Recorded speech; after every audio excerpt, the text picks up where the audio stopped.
get a dango. You get a dango. And you know my agenda is I need some dangos flying. I want to see some dangos fly. Shooting some dangos. Let's get Usopp throwing some dangos. Taming a bunch of gifters and creating a Tama-controlled army. You know, let's get a whole Beast Pirates army. And she creates a gifter army. And then Usopp can have his 8,000 followers. Oda, let's get some dangos flying!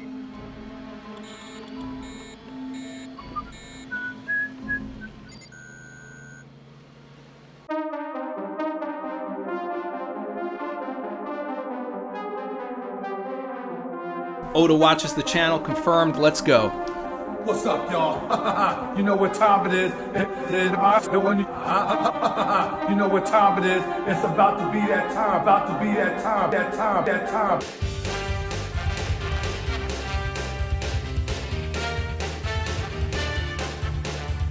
Damn, son, where'd you find this? It's free real estate. Just hook it to my veins!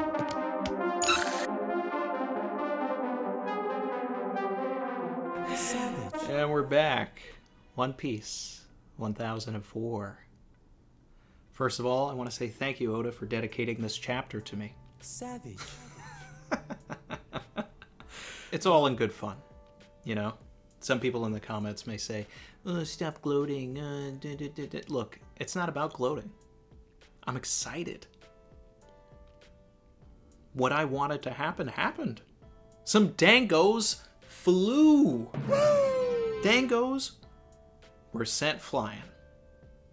This means that Oda is as masterful a writer as I praise him to be.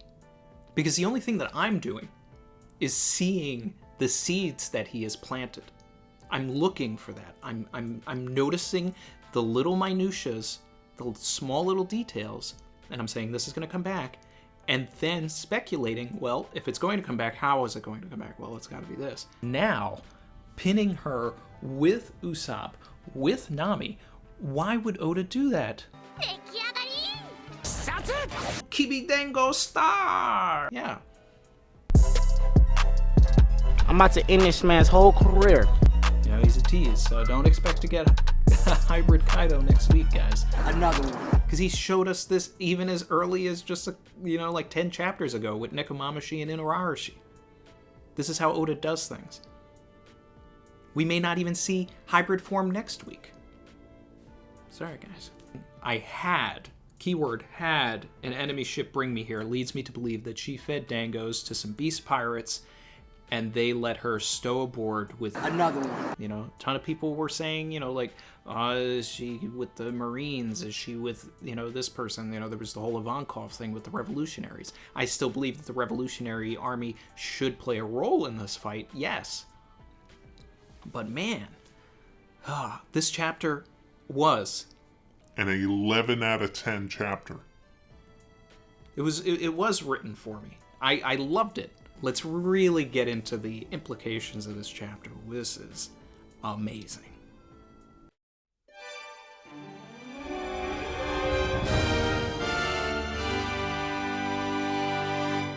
Alright, so if you're new to the channel, I'm Randy Troy. As you can tell from the intro, we talked about Tama a lot here. Why? Because she is one of Oda's finest written characters in the past 10 years, excluding flashback characters. They usually are fleshed out a little more. Tama is also probably the best written child character in the story outside of flashbacks. And me personally, I'm not usually a fan of the children the child characters in stories, especially in anime and manga. They're usually always the whiny, come and save me type people. But here we have Tama, certified gangster Tama, showing up to Onigashima, fulfilling the Momotaro prophecy, saying things like, I'm here to even the odds, and just taking control of this battlefield like a true MVP. And I knew that she would be. Speaking of Momotaro, we get a shot that is taken straight out of the folklore. You might have recognized this if you've seen the Tama Theory. The panel of the ship going toward Onigashima is taken right out of the folklore. 桃太郎と犬と猿とキジは船に乗って鬼ヶ島めがけて進んでいった。 See what I'm saying? This is amazing. This is high quality writing, high quality homages from Oda. This chapter, 11 out of 10. Love it, love it, love it. Best chapter of the year. I know I said last week was best chapter, but then, you know, you get something like this, and I know there's a lot of, you know, controversies in the community. We'll get to that a little bit later. Some people don't actually like this chapter. How could you not see the writing on the wall, guys? No, but this was fun. You know, we have Speed going around giving the Kibi Dangos to other guys. We've got Daifugu and Gazelle Man, who I definitely did not expect to see again. Speed, sure. Daifugu and Gazelle Man under control, and Ado Nigashima, no. Those are the Oda twists that I love to see. You know, I say it a lot here. I love it when I'm right. I love it even more when I'm wrong, because it means Oda surprised me. That's not necessarily being wrong, but it's still an Oda surprise.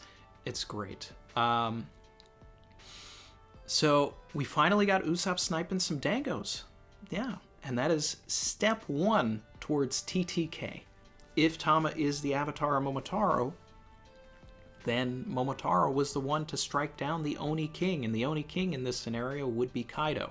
Now, do I truly, fully believe that Tama will tame Kaido? It's Luffy's the main character. It's Luffy's story. So, yeah, I don't know. But we're still Team TTK, TTK Squad, TTK Boys. That's what we are over here. We know that the power works on gifters. We now have a gifter army. I've been saying that's step one. Step two, seeing if it works on page 1 and or ulti. Flipping some of the Tobi-Roppo. That's going to unlock the idea in Usopp and Nami that they need to get Tama up top or get Usopp up top. And that's when we're going to get another Hisatsu Kibi Dango star aimed at Kaido. All of this, in my opinion, isn't even about Tama. It's about Usopp. It's all setting up for him. In the same way in Stampede that he was able to get that clutch moment on Douglas Bullet, that's what I think is going to happen with Kaido. Even if it's just an attempt, even if it doesn't work, I'd like to see it. I'd like to see God Usopp fire a Dango at Kaido. Whether it works or not, the attempt will be a defining moment and will be the execution, the full execution of setting up Tama's power. If we're able to tame Kaido, we can then use him to take out Big Mom. We can tell him to go away. We can save the land. Now, do I expect this to happen anytime soon? No. There's still a lot more room for this to breathe, for this entire story to breathe. You know, the whole raid could fail. We could come back and, and then try to use that technique. There's so many ways that the story can go right now. We can tell that there is a huge amount of gifters that are being converted here, because based on where Daifugu is converting Mazurka and Poker, we knew that they were on the 3rd floor. So Tama's hitting all levels here. This is exactly what I was talking about last week with the Go board. How are we going to flip these black stones into white, which is the side that represents the Alliance, using Tama? Yeah. Tama's the MVP. Tama is the MVP. I've been saying it. So this chapter was awesome. I love it. We have the three-eyed tribe, things going on here. We don't know if it's the three-eyed tribe, but we've got everybody with the eye stuff on, the eye paper masks. I've been saying that the power probably worked like a security camera type feature. We get confirmation on that. It's a lot of W's this chapter. Not to brag, but there's a lot of W's. Another one. Because, it was like Bao Wang was seeing through the cat. Now Bao Wang is seeing through this mouse. I don't necessarily believe that this is Bao Wang's power, because we know that Bao Wang is a squirrel gifter. And as far as I can tell, there is nothing about squirrels in folklore that allow them to be omniscient, all-knowing, to see different things. So I believe that this is a power that is shared. That anybody that is wearing these masks, that is wearing this paper mask, operates as a hive mind, and they can all connect and see what everybody else sees, what everybody else hears. Why would you have the mask on? Because you're trying to hide something underneath. Okay, so that's why I agree with some of the other theorists in the community, especially Sawyer, who thinks that this is the Three-Eyed Tribe.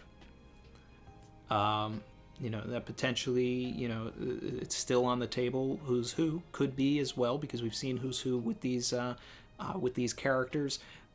He's also wearing a mask, but I'm leaning more towards Who's Who being a member of CP0 right now. But at the end of the day, if Who's Who turns out to be nobody, that's okay, because we're still Team Sasaki as Kokoro's son over here, and that's the big twist, the subversion that Oda is trying to keep away from casual readers. Look over here, this guy's wearing a mask. Who is he? Doesn't even matter. This person over here was the son of someone you knew the whole time. Frankie versus Sasaki. This was a fight that I wanted from the very beginning when the Tobi Roppo were introduced, and especially once the cover for Volume 97 came out, giving us Sasaki's colors. This fight is amazing. Frankie's, he's one of my top 3 Straw Hats for sure. It's Vivi, Sanji, and Frankie. So anything with Frankie, this... And then, as far as future Straw Hats are concerned, Tama's up there as well. So this chapter was full of goats. Full of goats. Ba, ba, ba. Frankie took this Triceratops and one-handed threw him. It was amazing. It was the strength level feats that Frankie showed in this chapter, unreal. And the V for victory slash, which was sort of like a laser type thing, awesome. This whole chapter, extremely exciting. So now, to get into some of the controversy into the community relating to Sanji and why so many people actually are upset with this chapter. Okay, and I'm going to preface this by letting you know why this chapter is actually a W for Sanji. Another one. You got to remember, guys. Okay, and I've been slacking a lot lately. I'm watching videos in the community, but I did go and watch JD Legends video because I wanted to see what everybody was talking about in regards to Sanji. And who else better than to go and see another fellow Sanji fan, who follows that agenda. So JD Legend was very upset by this chapter. And, I watched this video and I even commented on it. The crux of what I was saying was, you got to remember, Sanji's the alley-oop master. Okay?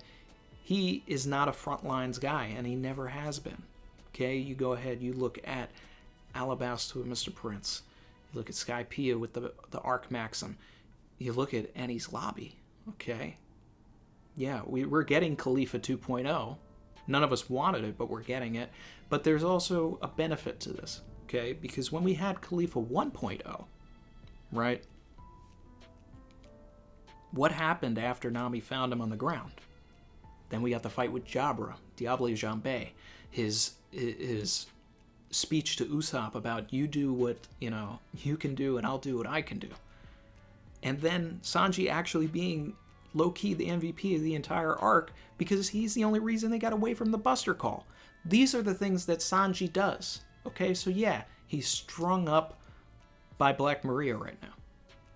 Big deal. Because this isn't about Sanji right now. This is actually about Robin. You have to look, you have to step outside everything. You got to astral project, and you got to look at this. Is this a Sanji moment? No, it's not, and it never was. This whole thing is to hype up Robin, and yes, Robin is in that room. That is Robin wearing the mask. That's why there are the ellipses, the dots that are going on. Sanji looks at Robin, Robin's looking at Sanji, they both know. And whether this is a Robin clone or whatever, we know that Robin and Brooke were heading up top. I believe that Brooke is probably in there as well, probably on some, Whole Cake Island tea party type thing where they're both wearing these masks, kind of like the Luffy faces, and they're going to appear. They're going to make their move in the next chapter or the next. It's as simple as that. That's why Sanji says, don't underestimate Nico Robin. Because she's right behind you. Savage. And it's going to be a lot of fun to see Nico Robin go against Black Maria. And this is another thing that I said for everybody to expect. You have Black Maria. She's a spider, right? She's got a bunch of legs.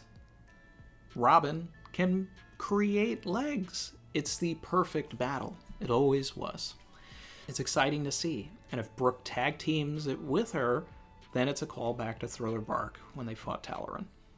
People in the comments, people in the stream, people on Twitter, they're saying, I'm secretly Oda. How do I know all of these things? It's all speculation. It's just seeing what's happening and all of that. Do I know everything that's going to happen? No. And I don't want to. I want to be surprised. Okay? But the thing with, doing these reviews and all of that is like, I never want to come here and just tell you what happened in the chapter. You read it.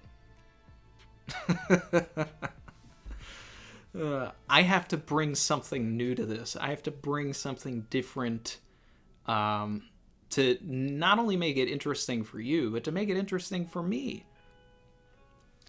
Because it stretches my creative juices as a writer. Because now I'm trying to get into Oda's head, who's the writer that I most admire. So it makes me feel good when I'm on the right track with what he's doing. I like it. But when he switches things up and he catches me off guard, it fires me up to be better. So Sanji's going to get out of this. And he's going to do something great. Now, another reason why this chapter was a strong W for Sanji is that he stuck to his ideals. And he didn't hit a woman. Another one. I know there's a lot of people in the community that think proper character development for Sanji would be to hit a woman. I've heard that Dritz the Theorist is one of the people that is, really gung-ho about this and leading that charge. No, never that. Sorry, no. That would ruin Sanji's character. Okay, and that's... The day Sanji hits a woman is the day I believe someone else is writing One Piece. And this goes back to something that JD Legend said in his video. He compared all of this to Game of Thrones Season 8. Well, I'll tell you something about Game of Thrones Season 8. The reason why that season felt so different is because they changed a lot of the writers. Yeah, they lost the consistency.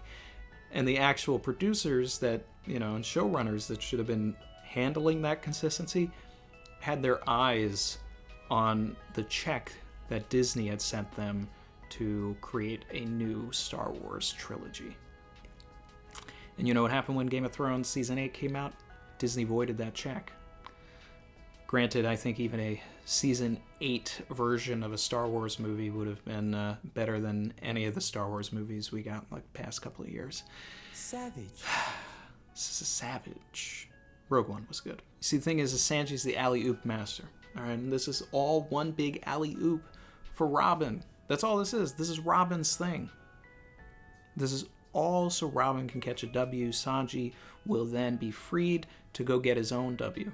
All right, like the end of a Marvel movie. Windsmoke Sanji will return.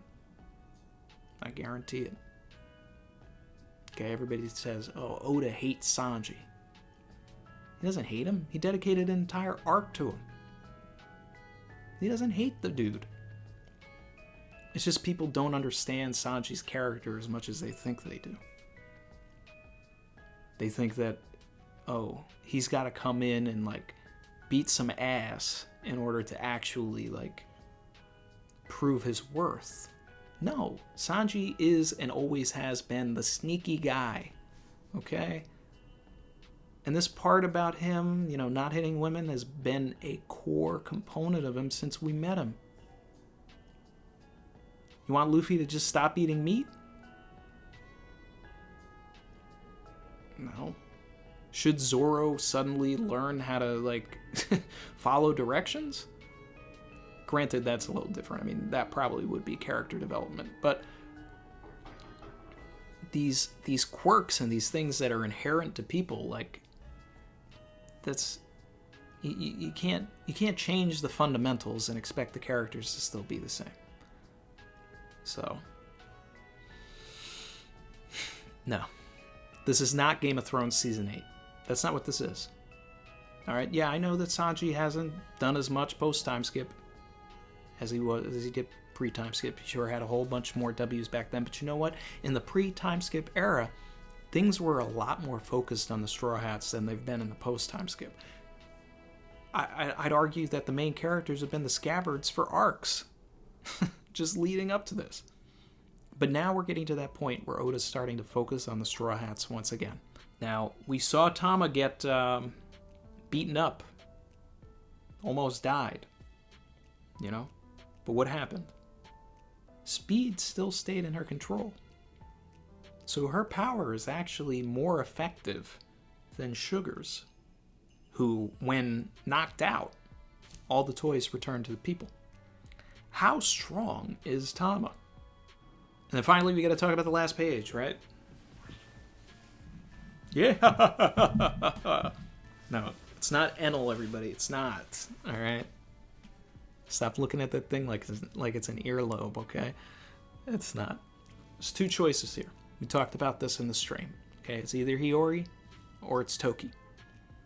The easy answer is that it's Hiyori.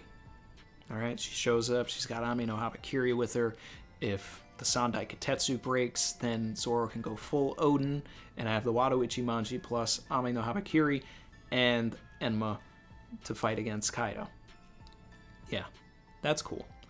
The arc ends, he gives Ami no Habakiri back to Momonosuke, and then he either takes Shusui or he's gifted the Nidai Katetsu, since there was all that emphasis on the Nidai Katetsu to begin with. Maybe.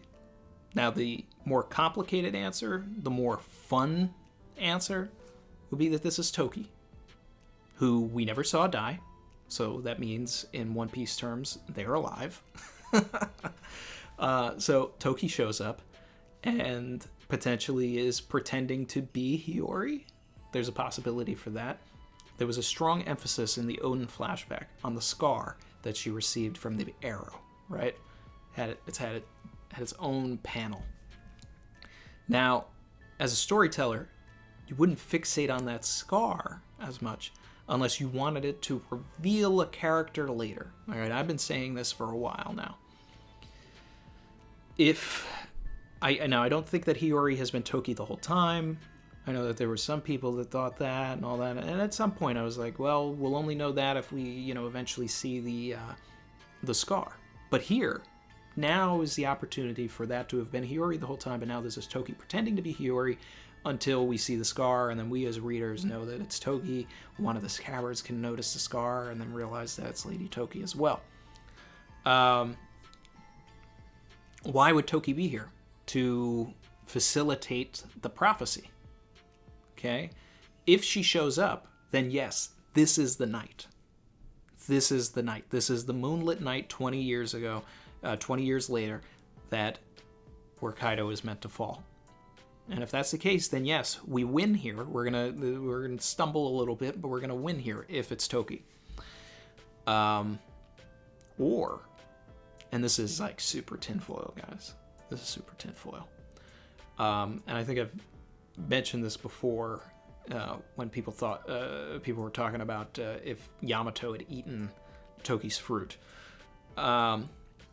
What if certain characters get thrust a little bit into the future? Not 20 years. Let's say 2 weeks, a month, 2 months, 3 months, whatever. Maybe it's only Luffy. And then now we have that Sabaody moment where Luffy's on his own again. Because Oda loves to, retread past things. And then now, as a community, we're all like, whoa, but what happened in that little time area? What happened? What happened? And we slowly start to discover, like Zoro went off with the crew and was, leading them and had their own little story and all of that, trying to get off of Wano and, you know, regather everything. Kaido and Big Mom go off and they get the ancient weapons that they talked about getting together in 985. And then, you know, we start going towards the final war after maybe a little bit of training. Who knows? You know, it's a way the story could go that would be just totally wacky, and where the raid would fail, but, you know, it allows the story to move forward at the same time and add stakes. Now that would be crazy. I'm not saying that I believe that that's going to happen, but that's a possibility if this is Toki. I did love all of the Enel memes, the Buggy memes, like every. This is great. This is great. This is why we're here, everybody. This is why we're here. But I don't want this to be a super long video. The stream was a lot of fun. Thanks to everybody who came by for that one. You know, reading this chapter with everybody was chef's kiss.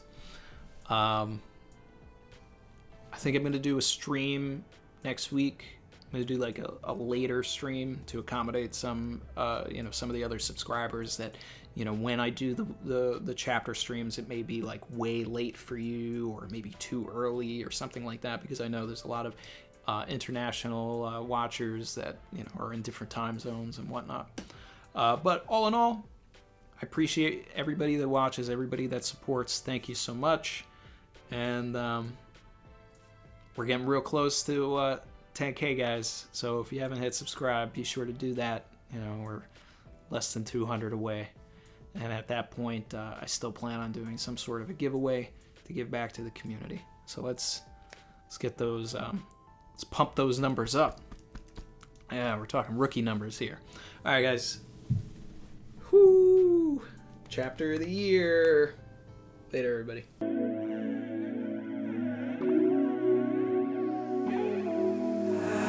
I've been swimming deep, deep. Savage.